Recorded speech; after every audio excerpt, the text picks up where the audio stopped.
அப்படிப்பட்ட ஒரு வாழ்க்கைக்காக நம்ம காத்துக் கொண்டிருக்க வேண்டும். அல்லேலூயா. அதுதான் கிறிஸ்தவ வாழ்க்கை. இந்த உலகத்துக்குரிய ஆசீர்வாதத்துக்காக தேவனிடத்தில் வருவது அல்ல. அல்லேலூயா. அந்த நமக்காக கர்த்தர் அங்க செய்து கொண்டிருக்கிறார். அவருக்கு முன்னாடி நம்ம போய் நிற்கணும். அவருக்கு முன்னாடி நிற்கணும். அல்லேலூயா.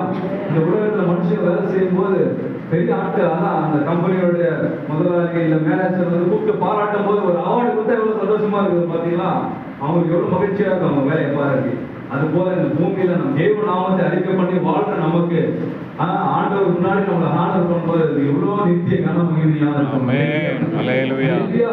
அநேக என்ன பண்றாங்கன்னா இந்த மேலான காரியத்தை விட்டு இந்த உலகத்தின் மேல உலக காரியத்தின் மேல அவர்கள் ஆசை வைத்து தேவனுடைய அன்பை என்ன பண்றாங்க? மறுதளிச்சிடுறாங்க.